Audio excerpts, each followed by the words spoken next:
తగ్గించినందుకు వందనాలు. వాంతులు కూడా మీరు తగ్గించినందుకు వందనాలు. అవసరాలు తీర్చినందుకు వందనాలు. ఇది కేవలం మీ కార్యము తప్ప మరొకరిది కానే కాదు. కాబట్టి మీరే మీకు సహాయాన్ని దయచేసి కాపాడమని నాయన ఇదిగో మమ్మల్ని ఆదుకున్న ప్రతి ఒక్కరి కొరకు ప్రార్థిస్తున్నాను. 60 100 వెయ్యంతలుగా ప్రభు నీ బిళ్ళకు మీరే మీ యొక్క హాస్పిటల్ వైద్యం తీసుకుంటున్నటువంటి నీ కుమారుడు చిన్నయ్య గారి కొరకు ప్రార్థిస్తున్నాను. ఆరోగ్యాన్ని దయచేయండి. అన్నయ్య గారికి కూడా మంచి ఆరోగ్యాన్ని ఇచ్చి కాపాడండి. ట్రీట్మెంట్ సకాలంలో అంది ప్రభువా. రేడియోథెరపీలన్నీ తట్టుకునే భాగ్యాన్ని ఇచ్చి మీరే కాపాడండి ప్రభువా. అలాగే బలహీనమైనటువంటి వారి కొరకు ప్రార్థిస్తున్నాను. మీరే దీవెన దయచేసి కాపాడమని ఇక్కడ మోకరించిన ప్రభువా విన్నవారు అందరూ మా కష్ట సమయాల్లో మీ మీదే ఆధారపడే భాగ్యాన్ని ఇచ్చి మీరే కాపాడమని యేసుక్రీస్తు నామమున ప్రార్థించి వేడుకుంటున్నాను తండ్రి. ఆమేన్ ఆమేన్. దేవునికి స్తోత్రం.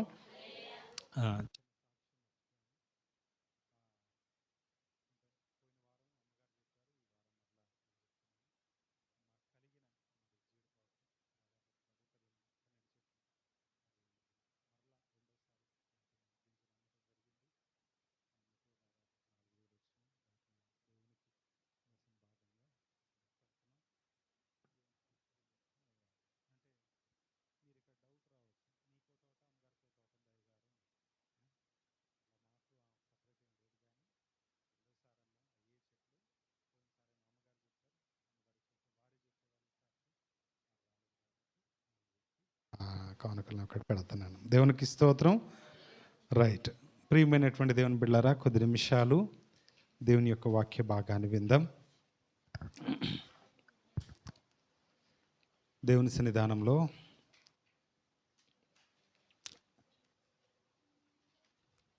అపోస్తుల మత్తయి సువార్త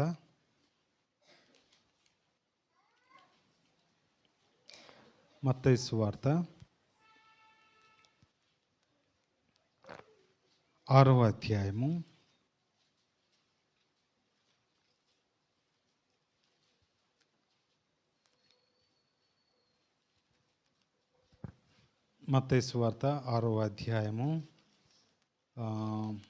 19 నుంచి చదువుదాం. భూమి మీద మీ కొరకు ధనమును కూర్చుకొనవద్దు. ఇక్కడ చిమ్మటయు తుప్పును తినివేయును. దొంగలు కన్నము వేసి దొంగిల్లెదరు. పరలోకమందు మీ కొరకు ధనమును కూర్చుకొనుడి. అచ్చట చిమ్మటి అయినను తుప్పైనను దాన్ని తినివేయదు. దొంగలు కన్నము వేసి దొంగిల్లరు. చిన్న ప్రార్థన చేద్దాం. దేవా దీవించండి. చదవబడిన వాక్య భాగము మేము ధ్యానము చేయబోచుండగా మీ పరిశుద్ధాత్మ శక్తి సహాయములు మీరు మాకు తోడుగా దయచేయమని, వినుచున్న ప్రతి హృదయాన్ని మీరే తాకమని యేసుక్రీస్తు నామమున ప్రార్థించి వేడుకుంటున్నాను తండ్రి. ఆమేన్ ఆమేన్. ప్రియమైనటువంటి దేవుని బిడ్డలారా,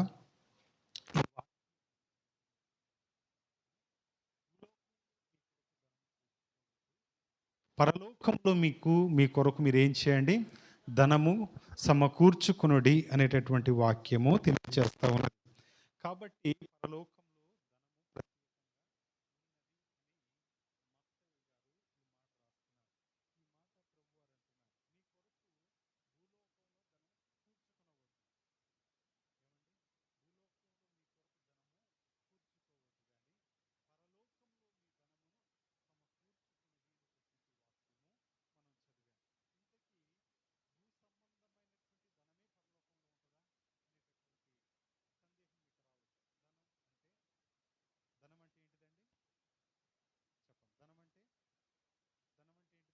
పరలోకంలో కూడా ఇవే ఉంటాయా అని అంటే బహుశా ఇవి ఉండవు.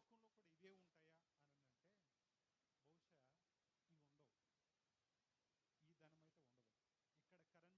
ఇక్కడ కరెన్సీ అయితే ఉండదు. ఇక్కడ దేశానికో కరెన్సీ ఉంది, అవును కదా. భారతదేశంలో రూపాయి అంటారు, అమెరికాలో డాలర్ అంటారు, ఐరోపా దేశాల్లోనేమో యూరోస్ అంటారు. ఇంకా వేరే వేరే దేశాల్లో దేనార్లు అంటారు, ఓన్లు అంటారు, తర్వాత రూపీ అంటారు. ఇట్లా చాలా రకాలైనటువంటి పేర్లతోటి ధనము ఈ లోకంలో పిలువబడతా ఉంది, డబ్బు పిలువబడతా ఉంది. కానీ పరలోకంలో కూడా ధనం ఉంది. అవి ఈ రూపంలోనే ఉంటాయి అంటానికి లేదు, ఈ రూపంలో ఉంటాయి అనుకోవడానికి లేదు. కానీ అక్కడ పరసంబంధమైనటువంటి ధనము దేవుడు మన కొరకు దాచిపెట్టాడు. దేవునికి స్తోత్రం. అందుకనే ప్రియమైనటువంటి దేవుని బిడ్డలారా, ఈ లోకంలో మీరు చేయొద్దు. ఈ లోకంలో ఎవరైతే ధర్మకార్యం చేస్తారో, ఈ లోకంలో ఎవరైతే మంచి మరి పనులకు సహకరిస్తారో, ఈ లోకంలో దేవుని నిమిత్తం ఎవరైతే ఖర్చు చేస్తారో, వారి ప్రాణమును, వారి ధనమును, వారి శరీరమును, వారి ఆస్తిని, వారి సమయమును ఎవరైతే దేవుని కొరకు ఇస్తారో, ఇచ్చిన వాటిని దేవుడు ఏం చేస్తాడు అన్నదంటే పరసంబంధమైనటువంటి ధనముతో వెలకట్టి ఆ పరసంబంధమైనటువంటి ధనమును నీకు అనుగ్రహిస్తాడు. దేవునికి స్తోత్రం. దేవునికి స్తోత్రం. అందుకని పరలోకము మందు మీ కొరకు ధనము కూర్చుకొనుడి. పరలోకమందు మీ కొరకు ధనం మీరేం చేయండి, కూర్చుకొనుడి అని అంటారు కదా. బీదవాడికి ఎవరికైనా వస్త్రం లేని వానికి ఇస్తే మీరు ఎవరికి ఇచ్చినట్టు? అది నాకు ఇచ్చినట్లే. ఎవరికైనా ఆహారం లేనటువంటి వ్యక్తికి మీరు ఆహారం ఇచ్చినట్లయితే అది నాకు ఇచ్చినట్లే. ఎవరికైనా వైద్యం నిమిత్తం రొక్కలు ఇచ్చినట్లయితే అవి నాకు ఇచ్చినట్లే. ఇతరుల కొరకు ఎవరైతే మీరు పరదేశీయులకును విధవరాండ్లకును మీరు ఏదైనా సహాయము చేసినట్లయితే అది నాకు ఇచ్చినట్లే. దేవునికి స్తోత్రం. దేవునికి స్తోత్రం. ప్రియమైనటువంటి దేవుని బిడ్డారా, క్రైస్తవ్యం ఈరోజు ఇంతగా మరి ప్రబలడానికి యేసు క్రీస్తు ప్రభు వారు చేసినటువంటి గొప్ప మార్గము, గొప్ప త్యాగము, ఈరోజు క్రీస్తును ధరించినటువంటి మనుష్యులు ఉన్నారు కాబట్టి ఇంతవరకు ఆయన రాజ్య సువార్త విస్తరిస్తా ఉన్నది, వ్యాపించబడతా ఉన్నది. ప్రియమైనటువంటి దేవుని బిడ్డలారా, ఈరోజు యేసు క్రీస్తుని ధరించుకున్నటువంటి మనము క్రీస్తు ప్రేమను కలిగి పరలోక సంబంధమైనటువంటి ధనమును మనం సమకూర్చుకునేటటువంటి వారమై ఉండాలి. అర్థమైందండి? చాలా మంది మంచి సేవకులు ఉన్నారు, చెడ్డ సేవకులు ఉన్నారు, స్వార్థ ప్రియులు ఉన్నారు, దేవుని నిమిత్తం వాడేటటువంటి వారు ఉన్నారు. మంచి సంఘస్థులు ఉన్నారు, చెడ్డ సంఘస్థులు ఉన్నారు, దేవునికి ఇచ్చే సంఘస్థులు ఉన్నారు, దేవునికి ఇవ్వని సంఘస్థులు ఉన్నారు. ప్రియమైనటువంటి దేవుని బిడ్డలారా, ఎవరిని మనం లక్ష్యం చేయొద్దు, ఎవరిని మనం చూడొద్దు. కానీ యేసు క్రీస్తు నేర్పినటువంటి మాటని మనం ఆదర్శంగా తీసుకుని మనం ముందుకు కొనసాగాలి. దేవునికి స్తోత్రం. దేవునికి స్తోత్రం. ప్రియమైనటువంటి దేవుని బిడ్డలారా, నాన్నగారితో మాట్లాడుతూ ఉంటే నేను ఒక సాక్ష్యం విన్నాను. ఒక దొరగారు న్యూస్ నుంచి స్థిర పునాదులు అనేటటువంటి అంశం అన్ని భాషల్లో అది మార్చబడాలి, అన్ని భాషలకు అది తర్జుమా చేయబడాలి, క్రైస్తవులందరూ దేవుని యొక్క జ్ఞానాన్ని తెలుసుకోవాలి అని చెప్పి ఆయన ఏం చేసిందంటే, కొంతమంది సేవకులను ప్రపంచవ్యాప్తంగా, అంటే అన్ని దేశాలతో పాటు మన దేశంలో కాకినాడ ప్రాంతంలో, ఆంధ్రప్రదేశ్ ప్రాంతంలో, రాజమండ్రి ప్రాంతంలో కొంతమందిని తీసుకుని వారికి ట్రైనింగ్ ఇచ్చి, ఇదిగో బైబిల్ ఈ రకంగా మీరు చేయాలి, ఈ రకంగా మీరు చేయాలని చెప్పి ఆయన దేవుని యొక్క సత్యాలను వారికి అందిస్తున్నటువంటి సమయంలో కొంతమంది ధనాన్ని దుర్వినియోగం చేశారండి. ఏం చేశారండి? ధనాన్ని, ఆయన ఇచ్చినటువంటి ధనాన్ని దుర్వినియోగం చేశారు. ఆయన 5,000 ఎకరాల ఆశారు. ఏంటండి? అమెరికా దేశంలో 5,000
ఎకరాల ఆశారు. అంటే గొప్ప ధనవంతుడు. ఆయనకి యాపిల్ తోటలు ఉన్నాయి, కంపెనీగా తినే పండ్లు. యాపిల్ అంటే ఫోన్ అనుకున్నారు మళ్ళీ. తినే పండ్లు, యాపిల్ పండ్లు తోటలే ఉన్నాయట. అలాంటి వ్యక్తి ఎవరి కొరకు ఖర్చు చేశాడు ఆ ధనాన్ని అంతటిని? ఆలోచన చేయండి. ఎన్ని ఎకరాలు? 5,000లో 3,000 ఎకరాలు అమ్మి దేవుని పరిచర్య జరగాలి, దేవుని వాక్యం వెళ్ళాలి, దేవుని కొరకు పని చేయాలి అని చెప్పి ప్రియమైనటువంటి దేవుని బిడ్డలారా, ఆ ధనాన్ని అంతటిని 3,000 ఎకరాల డబ్బుని దేవుని పరిచర్యకు వాడాడు. ఆయన మొన్న 6వ తారీఖు చనిపోయారని విన్నాను. ఏమండి? 6వ తారీఖు, మొన్న ఏప్రిల్ 6వ తారీఖున ఆయన గారు ప్రభువునందు నిద్రించారు. చాలా బాధాకరమైనటువంటి విషయం. అలాగే భారతదేశంలో కూడా గొప్ప గొప్ప దాతృత్వం కలిగినటువంటి వారు ఉన్నారు, దేవుని పరిచర్య కొరకు ఇచ్చినటువంటి వారు ఉన్నారు. వీరందరికీ వెల ఎక్కడ కట్టబడుతుంది? ఈ లోకంలో వెల కట్టబడదేమో, కానీ పరలోక సంబంధమైనటువంటి ధనమును బలా నమ్మకమైనటువంటి మంచి దాసుడా, నీకు అప్పగించిన దానిలో, నీకు ఇచ్చిన దానిలో నా పరిచర్యకు, నా పనికి కూడా ఇచ్చి నువ్వు నాకు సహకరించావు, దేవునికి స్తోత్రం అని దేవుని దగ్గర గొప్ప అభినందన, గొప్ప ఆశీర్వాదము, గొప్ప దాన్ని ఏమంటారంటే సన్మానము తీసుకునేటటువంటి అవకాశం దేవుడు దయచేస్తున్నాడు. ప్రియ దేవుని బిడ్డలారా, ఈరోజు ఎవరికి మన ధనాన్ని ఇస్తున్నాం, ఎవరికి మన ధనాన్ని కేటాయిస్తున్నాం? కొంతమంది ఉన్నోళ్ళకి ఇస్తారు, లేనోళ్ళకి ఇవ్వరు. ఎందుకో తెలుసా? ఉన్నోడైతే ఎప్పుడైనా ఇస్తాడని, లేనోడు చెప్పాలి. చూసారా నాకు ఎదురైన ఇలాంటి సంఘటనలు? ఏమండి, ఏముందండి పాస్టర్ గారు మీ దగ్గర, మీకు ఇవ్వడానికి ఏముంది? ఏముంది ఏంటంటే నేనున్నాను. నీకు కాదండి, మీ వెనకాల ఆస్తులు ఏమైనా ఉన్నాయా మీకు ఇవ్వడానికి? ఏమీ లేవు, ఏమీ ఇవ్వలేము. ప్రియమైనటువంటి దేవుని బిడ్డలారా, ఇలాంటి సంఘటనలను చాలా కోకొల్లలు మీకు కూడా ఎదురయ్యే ఉంటాయి. కాబట్టి ఈ లోకం దేంతో బేరేజ్ వేస్తుందంటే ఆస్తిమంతుడిని ఆస్తి కొలమానం బట్టి ఆయనకు అప్పియాలా వద్దా? ఏమండి, ఆయనకు అప్పియాలా వద్దా? ఒకవేళ ఆయన అప్పు కట్టని పక్షంలో ఆయన ఎట్లా రికవరీ చేసుకోవాలి? ప్రియమైనటువంటి దేవుని బిడ్డలారా, కానీ దేవుని ఆశీర్వాదము కొలమానం ఏంటో తెలుసా? నీ ఆస్తి కాదు. దేవుని ఆశీర్వాదము కొలమానం ఏంటో తెలుసా? నీ మనసే తప్ప ఇహలోక సంబంధమైంది ఏది కూడా ఆయన కొలిచేవాడు కాదు. దేవునికి స్తోత్రం, దేవునికి స్తోత్రం. ప్రియమైనటువంటి దేవుని బిడ్డలారా, ఒక ఇద్దరు అర్పణలు ఇచ్చారు. చూద్దాం ఆ మాట ఒకసారి. ఆదికాండము 4వ అధ్యాయము, ఆదికాండము 4వ అధ్యాయము చూడండి ఒకసారి.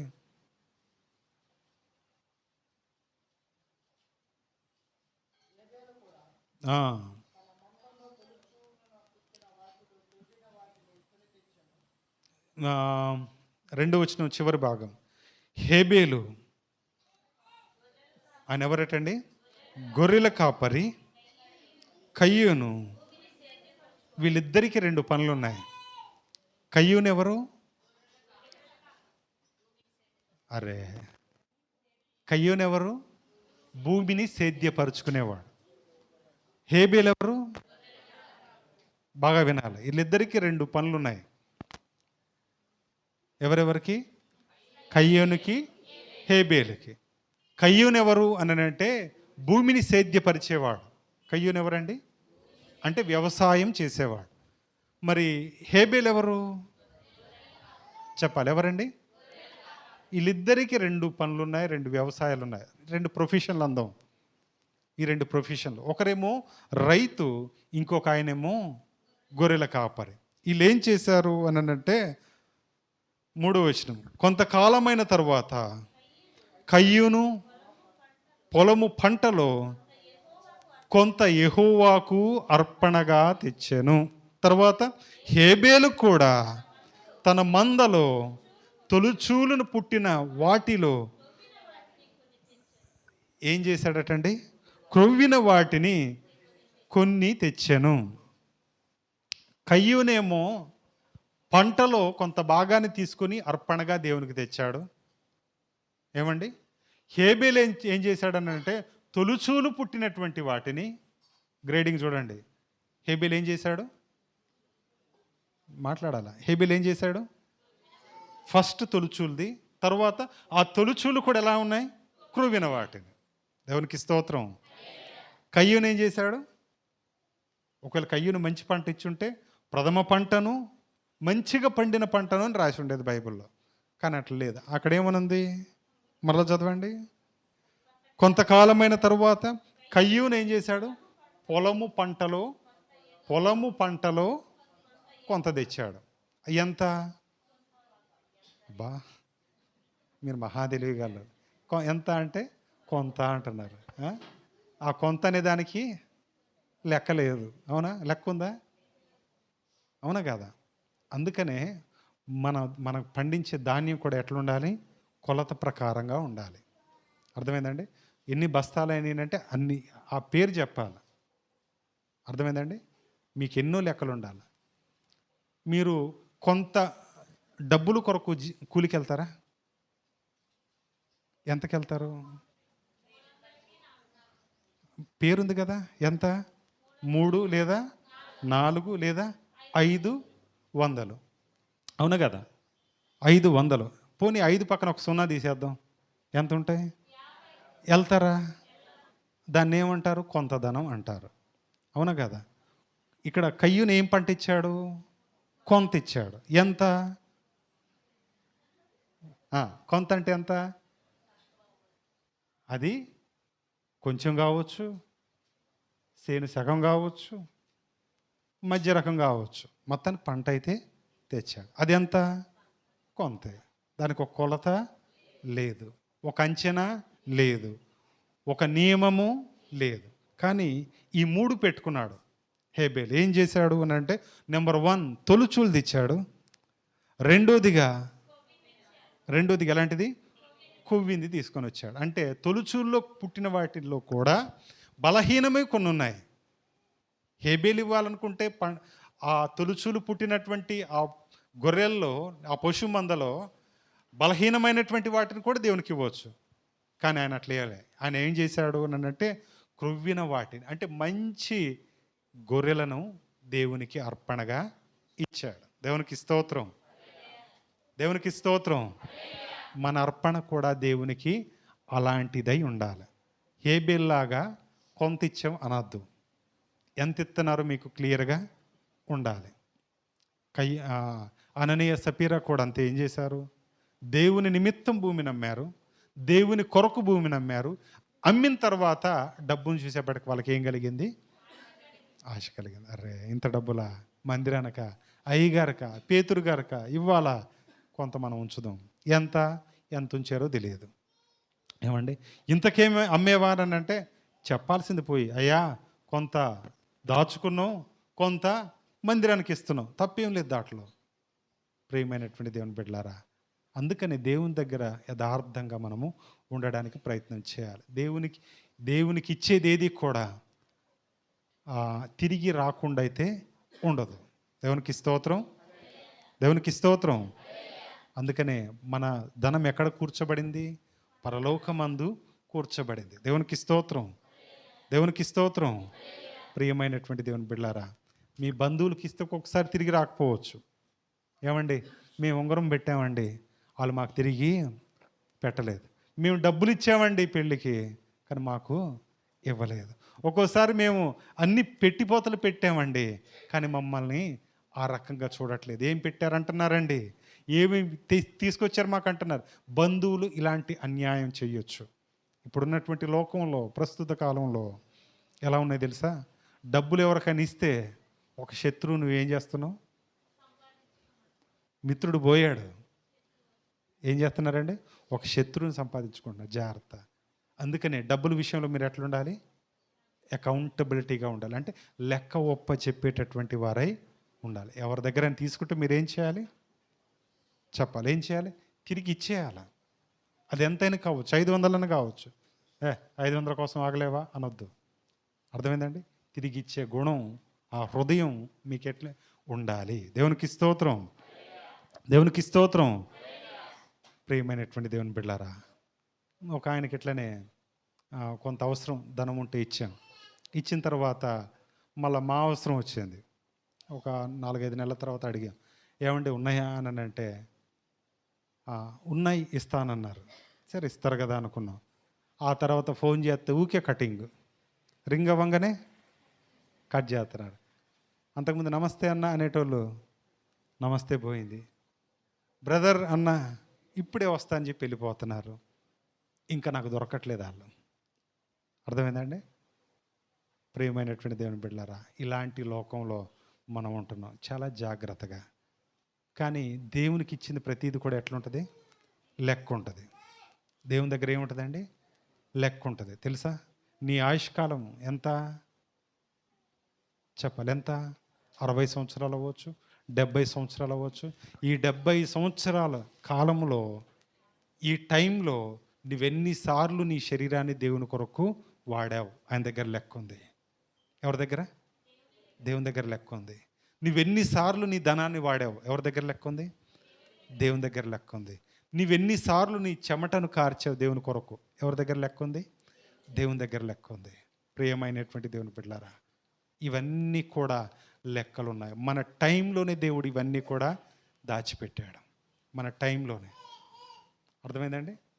కాబట్టి ప్రియమైనటువంటి దేవుని బిడ్డలారా, మన జీవితం చాలా ప్రాముఖ్యం. అందుకనే మనం ఉన్నప్పుడే దేవుని కొరకు వాడబడేటటువంటి వారంగా మనం ఉండాలి. దేవునికి స్తోత్రం, దేవునికి స్తోత్రం. కయ్యూను ఇచ్చాడు, హేబేలు ఇచ్చాడు. కయ్యూనేమో కొంత పొలంలో పండిన కొంత పొలాన్ని తీసుకొని వచ్చి దేవునికి ఇచ్చాడు. హేబేలేమో క్రొవ్విన వాటిని, తొలుచూలు వాటిని ఎవరికి ఇచ్చారు? దేవునికి ఇచ్చాడు. దేవునికి స్తోత్రం. తర్వాత ఏం జరిగిందో చూద్దాం. యెహోవా హేబేలునకు అతని అర్పణలను ఎవరిది లక్ష్య పెట్టాడు దేవుడు? ఎందుకని చెప్పాల? ఎందుకని? తొలుచూలది, క్రొవ్వినది, విలువైనది అని ఏం చేశాడు? హృదయపూర్వకంగా ఇచ్చాడు. ఎట్లా ఇచ్చాడండి? హృదయపూర్వకంగా. ఈ దేవా, ఇది నీది. మంచిది ఏదైనా ఉంటే అది నీది, చెడ్డది ఏదైనా ఉంటే అది నాది. మన జీవితాల్లో కూడా అంతే కదా. మంచిది ఇస్తామా దేవునికి? ఏమండి? మంచిది ఇస్తామండి? మంచిగా ఉన్నప్పుడు చర్చకొస్తామండి? మంచి వయసులో ఉంటాం, దేవుని పని చేస్తామండి? ఏమండి? మంచి వయసులో, యవ్వన కాలంలో చెయ్యం. ఎప్పుడు చేస్తాం? అంతా ఊడిగిన తర్వాత, ఇప్పుడు నేను వాడబడతాను ప్రభు అంటే శరీరం సహకారం చేయదు. అర్థం చేసుకోండి ప్రియమైనటువంటి దేవుని బిడ్డలారా. యెహోవా హేబేలు ఇచ్చినటువంటి అర్పణను లక్ష్య పెట్టాను. దేవునికి స్తోత్రం. అంటే దేవుడిచ్చేది, దేవుడు చూచేది నీ అర్పణ కాదు, కానీ నీ హృదయం ఆయన చూస్తున్నాడు. ఏ మనస్సుతో నువ్వు ఇస్తున్నావు, ఏ ఉద్దేశంతో నువ్వు ఇస్తున్నావు, ఏ మరి ప్రణాళికతో నువ్వు ఇస్తున్నావు అని దేవుడు హృదయాన్ని చూశాడు. హృదయాన్ని చూసినప్పుడు, అర్పణ చూసినప్పుడు దేవునికి ఏది నచ్చింది అని అంటే హేబేలు ఇచ్చినటువంటి అర్పణ నచ్చింది. దేవునికి స్తోత్రం, దేవునికి స్తోత్రం. దేవుడు హేబేలు ఇచ్చినటువంటి అర్పణ లక్ష్య పెట్టెను. తర్వాత చూడండి 5వ వచనం. కయ్యూనును అతని అర్పణను ఆయన లక్ష్య ఎందుకని? ఎంత ఇచ్చాడో తెలియదు, పొలంలో ఎంత ఇచ్చాడో తెలియదు, ఎలాంటిది ఇచ్చాడో ఆయనకి తెలియదు. కాబట్టి దేవుడు ఏం చేశాడంటే, ఆయన హృదయం మంచిగా లేదు, ఆయన ఇచ్చే అర్పణ కూడా మంచిగా లేదు. కాబట్టి కయ్యూను ఇచ్చినటువంటి అర్పణ దేవుడు లక్ష్య పెట్టలేదు. అర్థమైందా? కయ్యూను ఇచ్చేటటువంటి అర్పణ దేవుడు లక్ష్య పెట్టలేదు. లక్ష్య పెట్టకపోతే ఏమైంది? కాబట్టి కయ్యూనుకు మిక్కిలి కోపం వచ్చిందట. ఏం చేశాడు చూడండి. అతడు తన ముఖమును చిన్నబుచ్చుకొనగా యెహోవా కయ్యూనుతో, ప్రభువారు అంటున్నారు చూడండి, ఎంత మంచి మాట ఉంది. కయ్యూను, నీకు కోపమేలా? ముఖము చిన్నబుచ్చుకున్నావేమి? నీ సత్క్రియ చేసిన ఎడల తలనెత్తుకొనవా? సత్క్రియ చేయని ఎడల వాకిట పాపము పొంచియుండును, నీ ఎడల దాని వాంఛ కలుగును, నీవు దాన్ని ఏలుదు అనెను. హేబేలు ఇచ్చినటువంటి అర్పణ దేవునికి నచ్చింది. కయ్యూను ఇచ్చినటువంటి అర్పణ దేవునికి నచ్చలేదు. ఎవరిది గైకున్నాడు అని అంటే హేబేలుది గైకున్నాడు. హేబేలు ఇచ్చినటువంటి అర్పణ దేవుడు అంగీకరించాడు. ఆయన ఇచ్చినటువంటి అర్పణ బలిని చూచినటువంటి కయ్యూను ముఖం మారిపోయింది. వింటున్నారమ్మా? ముఖం మారిపోయింది. తలకాయ కింద వంచుకున్నాడు. ఏం మాట్లాడాలో తెలియట్లేదు. కోపం వచ్చింది వాళ్ళ తమ్ముడిని చూస్తూ ఉంటే. వాళ్ళ తమ్ముడు దినదినాభివృద్ధి చెందుతూ ఉన్నాడు, మంచి మంచి ఫలాలు పొందుతున్నాడు, గొర్రెలని విస్తారంగా అభివృద్ధి చెందుతున్నాయి. ఈయన పంట మాత్రం అభివృద్ధి చెందట్లేదు. కోపం వస్తుంది ఆయన చూసినప్పుడల్లా. మీకు వస్తాయా అలాంటి కోపాలు? పక్కనోడు ఆశీర్వదింపబడుతుంటే మీకు కోపం వస్తుందా? వస్తుందా రాదా? మేము మా ఇంటి పక్కన వాళ్ళు మా చిన్నప్పుడు 9, 10, 11 చదివే టైంలో వలలు వేసారు మా డాడీ వాళ్ళు చెరువులో. వలలు వేసిన తర్వాత వాళ్ళు కూడా కొనుక్కొని వలలు వేసారు. వాళ్ళు కూడా కొని ఏం చేశారు, వాళ్ళ చెరువులో అప్పుడు లీజ్ కూడా తీసుకున్నారు డాడీ వాళ్ళు. వేసుకున్న తర్వాత రోజు మాకు 3 కేజీలు చేపలు పడేవి. రోజు ఉదయం 2 కేజీలు, సాయంత్రం కేజీన్నర లేదా 2 కేజీలు పడేవి. వాళ్ళకేమో 2 రోజులకు ఒకసారి పడేది చేప. వాళ్ళకి ఎట్లా పడేది? 2 రోజులకు ఒకసారి. రోజు మేము ఆ చేపలు పట్టుకుని వస్తూ ఉంటే, ఇదిగో ఒకరోజు చూసా, నాయన చేపలు పడ్డాయా మీకు? మేము వలలు కొన్నాం, మేమే వేస్తాం, వేయండి. వేసారు, పడలే. 2వ రోజు మరలా వచ్చాం చేపలతోటి, పడ్డాయా? పడ్డాయి. ఫస్ట్ ఎట్లుంది? ఆ సంతోషం లేదు. 3వ రోజు మరలా వచ్చాం చేపలతోటి, మొహం మారిపోయింది. ఇక 4వ రోజు వచ్చాం చేపలతోటి, ఇక తిట్టడం మొదలుపెట్టారు. ఎవరిని? వాళ్ళ వేసినాడు. బిగవాటి తిని వాళ్ళ ఎక్కడ పెట్టినావు? వాళ్ళు చూడు రోజు చేపలు పట్టుకుని వస్తారా. నీవేంది రోజు? మా డాడీ ఆ చేపలు పట్టడం, అమ్మటం, ప్రార్థనకి ఎటని వెళ్ళిపోవటం. ఇది పరిస్థితి. దేవుడు ఆ రకంగా ఆయనకి ట్రావెల్కి సహాయం చేస్తున్నాడు. ఇక లాభం లేదని చెప్పి మా వల పక్కనే అలా వల పెట్టడం. ఏమండి? మా వల పక్కనే అలా వల పెట్టడం. అయినా చేప మాకే పడేది. ఇక తిట్టడం మొదలుపెట్టారు. ఏమన్నా తెలుసా? ఏం పెడుతున్నావు వల? వాళ్ళు చూడు, ఇంటి వెనకాల వాళ్ళు చూడు ఎట్లా అని చెప్పి తిట్టడం మొదలుపెట్టారు. ఆ తిట్లన్నీ మాకు వినబడుతూనే ఉన్నాయి. నవ్వుతూ దేవునికి స్తోత్రం అని చెప్పి రావటం. అమ్మేసి చివరికి పడలేదండి ఎవడు. ఎందుకో తెలుసా? వాళ్ళ హృదయం చెప్పాలి. వాళ్ళ హృదయం, వాళ్ళ ఉద్దేశం మంచి. వాళ్ళకి పడ్డాయి కాబట్టి నాకు పడాలి అనుకోవద్దు. దేవుడు ఇచ్చినప్పుడే తీసుకుంటాననేటటువంటి నిరీక్షణ కనుక ఉంటే అది ఎప్పుడైనా ఫలభరితమే. దేవునికి స్తోత్రం. ఇప్పుడు కయ్యూను ముఖం ఏమైపోయింది? చిన్నబుచ్చుకుంది. ఎందుకని చెప్పాలి? ఎందుకని చెప్పాలి? ఎందుకని? ఆయన ఇచ్చినటువంటి అర్పణ దేవుడు అంగీకరించలేదు కదా. ఎందుకు ఆయన అంగీకరించలేదు అని అంటే, హృదయపూర్వకంగా కయ్యూను ఇవ్వలేదు దేవునికి. అర్థమైందండి? హృదయపూర్వకంగా దేవునికి ఇవ్వలేదు. ఒక పాట ఉంటుంది, నీవు చేసిన ఉపకారములకు నేనేమి చెల్లింతును, వేలాది దూడలనా వేలాది పొట్టేళ్లనా. ఆయన చేసినటువంటి ఉపకారాలకు ఏం చేస్తే తక్కువ? ఏం చేసినా తక్కువ, వేలిచ్చినా తక్కువే. ఆయన అంటున్నాడు కదా, నాకున్నది ఏదో నేను నీకు అప్పగిస్తున్నాను, అర్పిస్తున్నాను. దేవునికి స్తోత్రం. కయ్యూనిచ్చినటువంటి అర్పణలో యథార్థత లేదు. కయ్యూనిచ్చినటువంటి అర్పణలో పరిశుద్ధత లేదు. కయ్యూనిచ్చినటువంటి అర్పణలో సమర్పణ లేదు. కయ్యూనిచ్చినటువంటి అర్పణలో మరి ఏం లేదు? దేవుని కొరకు త్యాగము చేసిన వాడు కాదు. కాబట్టి ప్రియమైనటువంటి దేవుని బిడ్డలారా, ఈరోజు అర్పణ అంటే ఏదో సేవకులకో లేకపోతే ఇంకెవరికో ఇచ్చేది కాదు. అది నీ దేవునికి నువ్వు ఇచ్చేటటువంటి అర్పణ. దేవునికి స్తోత్రం. నీ దేవునికి నువ్వు ఇచ్చేటటువంటి అర్పణ, నీ దేవునికి నువ్వు ఇచ్చేటటువంటి ధనం. ఆ ధనం ఎందుకు ఇస్తున్నావు అని అంటే, పరలోకంలో నీ ధనము సమకూర్చుకోవడానికి, పరలోకంలో నీ ధనమును రెట్టింపు చేసుకోవడానికి, పరలోకంలో నీ ధనమును వృద్ధి చేసుకోవడానికి, సత్క్రియల చేత ఆశీర్వాదముల చేత నువ్వు పొందినటువంటి ప్రతి మేలుకు కృతజ్ఞతగా నువ్వు ఇచ్చేటటువంటి అర్పణ దేవుని లెక్కల్లో తిరిగి అది నీకే జమ చేయబడతా ఉంది. దేవునికి స్తోత్రం. దేవునికి స్తోత్రం. ప్రియమైనటువంటి దేవుని బిడ్డలారా, అందుకనే దేవునికి ఇచ్చేటప్పుడు సణుక్కొనక గొణుక్కొనక అయిష్టపూర్వకంగా ఇవ్వకూడదు.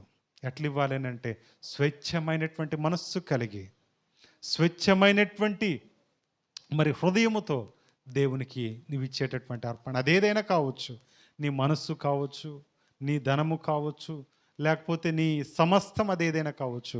స్వచ్ఛంగా దేవునికి ఇవ్వటం నేర్చుకోవాలి. ప్రియమైనటువంటి దేవుని బిడ్డలారా, అట్లా ఇవ్వకే కయ్యోను ఏం చేశాడు అని అంటే అవమానాన్ని కొని తెచ్చుకున్నాడు.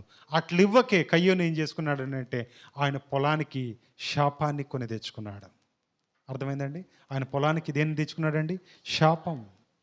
దేవునికి ఇచ్చే మనస్సు లేదు. దేవుడు కయ్యోనికి ఇచ్చే మనస్సు దేవునికి లేదు. అర్థమైందా? అర్థమవుతుందా ప్రియమైనటువంటి వారలారా? బ్యాంకుల్లో చాలా చోట్ల అకౌంట్ ఓపెన్ చేయండి అని అంటారు యాడ్లలో.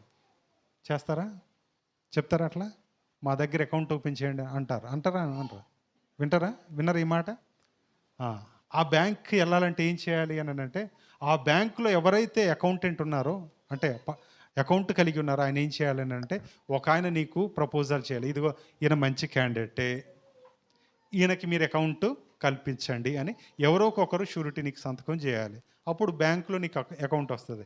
అకౌంట్ వచ్చిన తర్వాత బ్యాంక్ మేనేజర్ ఏమంటాడంటే మినిమం బ్యాలెన్స్ మీరు ఏం చేయండి చెప్పాలి. ఏం చేయాలి? మినిమం బ్యాలెన్స్ అంటే ఎంత? ఎంతో కొంత కాదు. ఎంత? కనీసం ఒక 500 పైన మీరేం చేయాలి? మెయింటైన్ చేయాలి. అవునా కదా? సేమ్ పాలసీ దేవుని దగ్గర. యేసుక్రీస్తు అనేటటువంటి ఆయన దగ్గర మనం అకౌంట్ తీసుకుని ఉన్నాం. ఏం చేసుకున్నామండి? ఆయన దగ్గర మనము రక్షణ అనేటటువంటి అకౌంట్ తీసుకున్నాం. ఈరోజు ఆయన రక్తం మన మీద ప్రోక్షింపబడింది కాబట్టి మనము ఈరోజు ఆయనకు మినిమం అంటే కనీస ధర్మం దేవుని కార్యాలు చేయటం. మదర్ తెరీసా యుగోస్లేవియా నుంచి కలకట్టా వచ్చినప్పుడు ఆయన దగ్గర అయితే 5 రూపాయలు. ఏమండి? ఆ కలకట్టా మహానగరంలో టీబీ పేషెంట్లు, అనేక రకాలైనటువంటి పేషెంట్లు రోడ్లు వెంబడ పడి ఉండేటటువంటి వాళ్ళ కొరకు ఏం చేసిందంటే సేవ చేయటం మొదలుపెట్టింది. చిన్న ధనం ఎంత? 5 రూపాయలతో స్టార్ట్ అయినటువంటి ఆ సేవ అంచెలంచెలుగా కొన్ని వేల కోట్లకు అది దారితీసింది. ఆమెకు వచ్చే ప్రతి రూపాయి కూడా దేవుని పరిచర్యకు వాడినటువంటి మహాగనురాలు. దేవునికి స్తోత్రం, దేవునికి స్తోత్రం. అందుకనే ఆయన అన్నది ఒక మాట, ప్రార్థించే పెదవుల కన్నా సహాయము చేసే చేతులు మిన్న. ఈరోజు నువ్వు చేసేదేది నీ ధర్మ కార్యం నీ దగ్గరే అది పోదు, కానీ అది సమస్త మనుషులకు దేవుని పరిచర్యగా, దేవుని సేవగా, దేవుని రాజ్యాన్ని నిర్మించేటటువంటి ధనంగా మార్చబడుతుంది.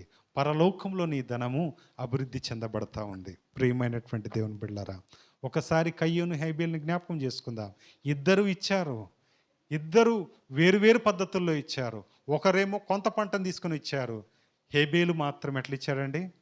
తొలుచులు వాటిని, క్రొవ్విన వాటిని హృదయపూర్వకంగా దేవునికి ఇచ్చాడు. ప్రియమైనటువంటి దేవుని బిడ్డలారా, ఈరోజు నీ అర్పణ ఎలా ఉంది?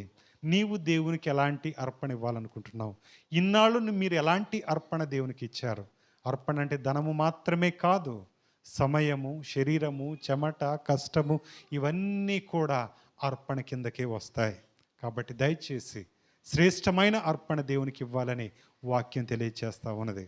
కాబట్టి మనము దేవుని కొరకు మన ఆయుష్కాలాన్ని వాడుతూ ఆయన పరిచర్యకు సమస్తాన్ని మనం కేటాయిస్తూ ఈ లోకంలో మనం ముందు కొనసాగుదాం. ప్రియమైనటువంటి దేవుని బిడ్డలారా, ఎవరిచ్చారు, ఎలాంటి అర్పణ ఇచ్చారు, వారు ఎలాంటి మేలు పొందుకున్నారు, రెండో భాగం వచ్చేవారు మనము తెలుసుకుందాం. దేవుడి మాటలు దీవించుగాక.